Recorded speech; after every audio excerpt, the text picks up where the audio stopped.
Okay, I'm going to call to order the City of Menasha Administration Committee meeting. Clerk Aliazi, could you please take roll call? Alderman Sevenick. Here. Alderman Collier. Here. Alderman Kruger. Here. Alderman Grotti. Here. Alderman Benner. Here. Alderman Nichols. Alderman Taylor. Alderman Zelinski has been excused. Okay, first thing up on the agenda is the minutes to approve. We have 2 minutes, one for the Special Administration Committee and one for the Regular Administration Committee. If we could take them both all at the same time, that would be great. Is there a motion for that? Alderman Benner. Thank you, Mr. Chairman. At this time, I make a motion to approve the Special Administration Committee meeting minutes, something like that, of 3/19/2018, and the Regular Administration Committee meeting minutes of 3/19/2018.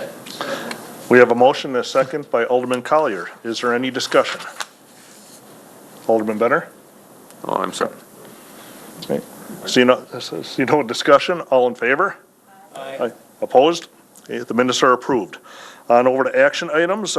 First up, or the only thing on the agenda is the ordinance 0618, and it's presented by Mayor Merkus. I'll let Mayor, if you could take it from here. So just briefly, we've had a couple of requests over the past year to do open burn training on residences within the city of Menasha. Last year, we did do a burn training where they severely damaged the home as part of the training, which was intentional, and that it didn't get torn down very quickly. We did just get another request to completely burn down a house. I've gotten complaints from several people in the community, one because of the first one that wasn't torn down, but also the town of Menasha did a training similar to this, and I got several complaints, that was about 1.5 years ago, about the smoke and fumes and other things that it subjected a lot of people to in the community. And while things like this are fine when you're out in a very rural area, it's not something that people in a tight urban environment should be subjected to, in my opinion, so I offer this ordinance. Alderman Sevenick? Thank you. I think the mayor makes some good points, but maybe just saying flat out that you can't have it. Is there some way of maybe creating some situations if it's X amount of feet away from other residents or something like that? And then as a follow-up, I'd like to, if possible, I'd like to hear from the chief what his opinion is, but go ahead. We did speak that the council could give special consideration if there's an unusual circumstance, but these homes are typically less than 50 feet apart, so to be doing an open burn on a home in the older part of the city is dangerous as well, in my opinion. So I did talk to the chief, so if he wants to give his opinions, And that would be also great too, as well. my feeling is if I live in a neighborhood where the houses are pretty close to each other, and you know, I don't know how well the fire department could, that's why I'm asking the chief to speak, because all I know is if all of a sudden all my clothes smell like that burnt fire and stuff, I wouldn't be happy. So that's why I was saying, is there maybe a way that, like we do with the fire permit, that it has to be so far from a building and all those kind of things? Chief, you'd like to respond?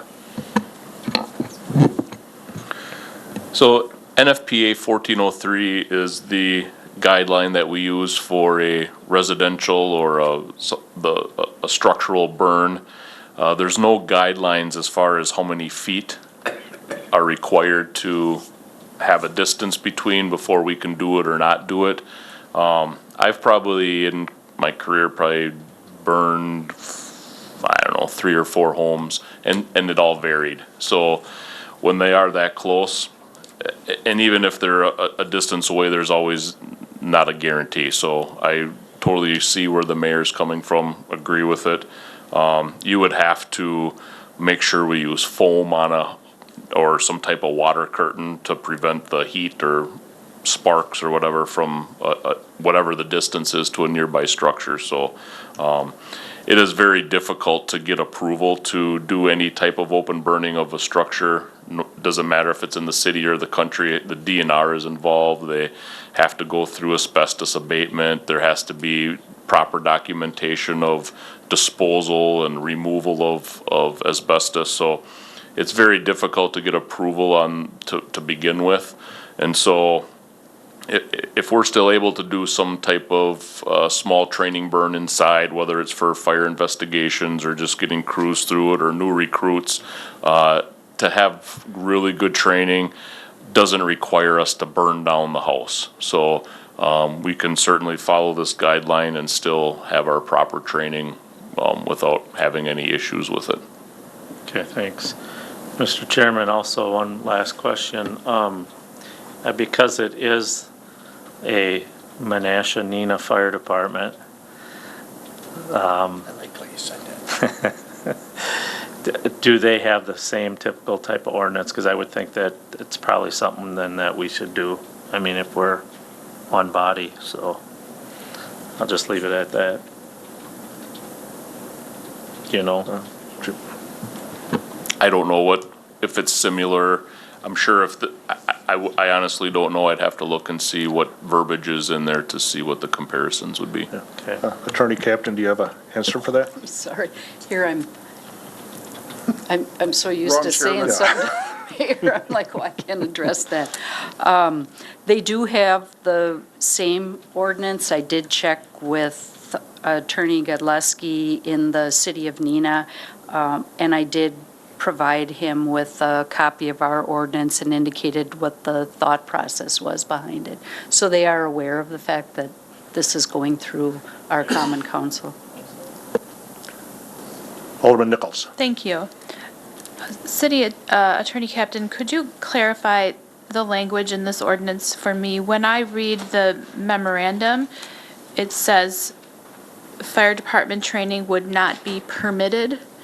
And when I read the ordinance proposed, my interpretation is that it would be allowed under a special process. Attorney Captain? What you're seeing here is actually not the whole ordinance, it's just a portion that's recommended for repeal. The ordinance starts out by indicating that outdoor burning is prohibited. So that really, if this paragraph 14 was removed, then there is a prohibition on outdoor burning in general unless, and then there's some exceptions. One of the exceptions is for if you have a permit to burn and then you, I think we call them, what do we call those, the fire permits, where you have a little fire in the backyard or something like that. There is also an exception in the event that there is a necessity because of weeds. Prairie grass? What? Burns, yeah. Oh, prairie burns. That would be allowed under certain circumstances. And then there is an exception for some kind of a special event. If there's a bonfire, then that can be permitted and can be allowed. And so there is no exception or provision by removing other occasions of desirable outdoor burning. Of course, that sort of encompasses a lot of different things, including burn for purposes of fire training. So by removing that, then there would be a prohibition on burning for fire training. Okay, that Open clears, burning. that clears it up for me. Thank you. Alderman Taylor. Thank you, Mr. Chairman. The last burn that was on Water Street, I was downtown during that time, and I can't tell you how Main Street became just filled with the smoke. People were running down the street trying to see where it was coming from. It was pretty intense, and I was a block and a half away. I just had a call from a business person I went and met with the other day. the fire inspector was in, and they had some styrofoam in there, and it was the pink styrofoam, and the inspector told her how bad this stuff is when it burns, how toxic it is. And you look at the older paneling in houses, it's all formaldehyde in the carpet. So, as the mayor said, when you burn this in close prox to a lot of other houses, and I was a block and a half away, and the smoke was hard to, I mean, it came down over Takel Street, and it was a thick cloud of smoke. And so even at a block and a half away, if that was constant, I could see where someone with respiratory problems or something would have a problem with that. And I think because of the grid pattern of our communities and our 60-foot wide lots, I think that's probably a good concern. Used to see them tear down houses, and the neighborhood school would come down on the corner, and the whole house was all asbestos tile, and the cloud of dust would come over by the kids, and nobody thought anything of it. That back in those days, you were just watching a house being torn down by a big machine. So I think it's a good safety issue. Thank you. Alderman Collier.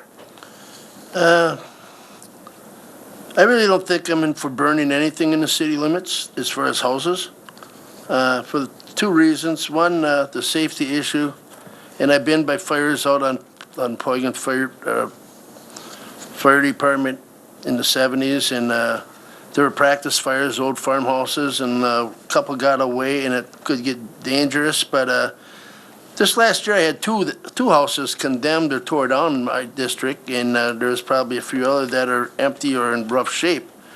But before I'd want to burn a house and let it sit and let the neighbors look at it and go through that, I would rather find a way to get my training at the facility in Neenah, or hopefully out at, if we got to have anything extra, out at Fox, out at the campus out there. But I'm not for burning nothing in the city, because unless there's a tear down permit right behind it, it's an eyesore and it takes time for a long time, and it's tough to sell a neighborhood when you got a burnt down house in it. Thank you. Alderman Benner. Thank you, Mr. Chairman. I read this, I had a lot of concerns because I kind of use the term afraid of putting the baby out with the bathwater, that all of a sudden it prevents you from being able to do fire training in existing structures that are going to be raised anyways. And I'll start with one of the main reasons that it seems that this was brought forward is that we had a cleanup issue afterwards. And I hate to think that this would be the byproduct of somebody not cleaning up the mess when that was the determined process, and that we would not allow to have a controlled burn and do that training just because somebody didn't clean up afterwards. You know, you have a certain time period that would be part of that permit that would have to get cleaned up, and be owner's responsibility. If they wouldn't do that, well, then we should go in there and clean it up and make the mess go away and put it on their taxes. But, so from that perspective, I struggled with it. I did talk to the chief about this, and it seems that we have the ability to still do controlled burns within structures with the windows closed and things like that. Is that correct, Attorney Captain, that we'd still be able to do that Attorney Captain. by this ordinance? That's correct. This deals with outdoor burning. Yeah, okay. So, and the DNR does have strict regulations on the emittance of toxic vapors, things like that. So I'd like to think we'd take care of that. But to have the ability to do that training in a structure that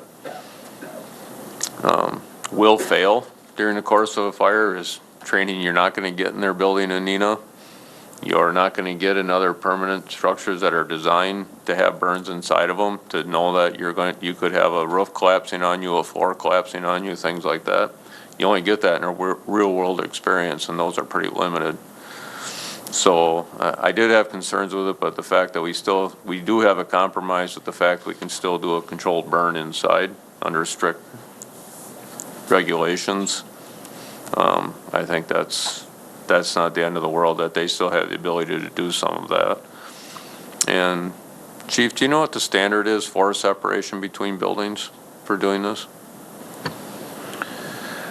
I did look through NFPA 1403, which is that, the guidelines for a required or a acquired structure, and there is nothing in there as far as what that distance would be. Okay. So, but, I mean, if you were looking at, if we were doing some type of open burning, whether it's a fire pit or something like that, you know, try and have it at least 25 feet is, you know, really Yeah, which kind I- of a rule of thumb. Yeah, I think NFPA 1 would say that that's where we would be with that, and that's in complete contradiction to our burning ordinance that we have for like recreational fire Sure. in our fire pits. And I remember when that was passed, and our 2 fire chiefs ago kind of chastised me for bringing that up. I don't know why, but we are in violation of that code, so. But I'm okay with this, with the fact that as long as we can still do a controlled burn inside the building, so that they can still do that training. That's, to me, that's a fair compromise. Thank you. Alderman Taylor. Thank you, Mr. Chairman. Chief, I would hope that if we do this, that as we do with other things, so many neighbors are notified so many days before in the neighborhood. Also, knocking on doors, I've had a lot of people answer the doors with oxygen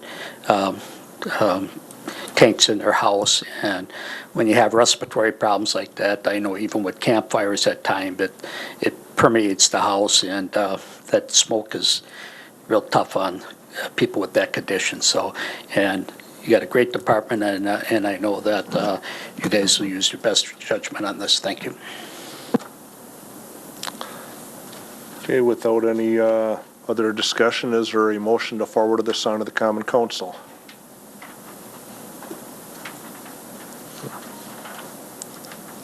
Alderman Nichols. Thank you. I'll move to forward to the Common Council O-6-18, an ordinance amending Title 5, Chapter 2 of the Code of Ordinances as it pertains to open burning. We have a motion and a second by Alderman Collier. Is there any more discussion? Seeing none, can we please take a roll call vote?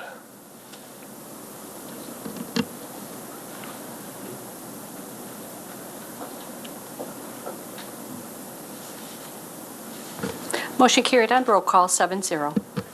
As seen on the agenda is adjournment. Do I have a motion to adjourn? We have a motion. Is there a second? And a second? All in favor? Opposed? We are adjourned.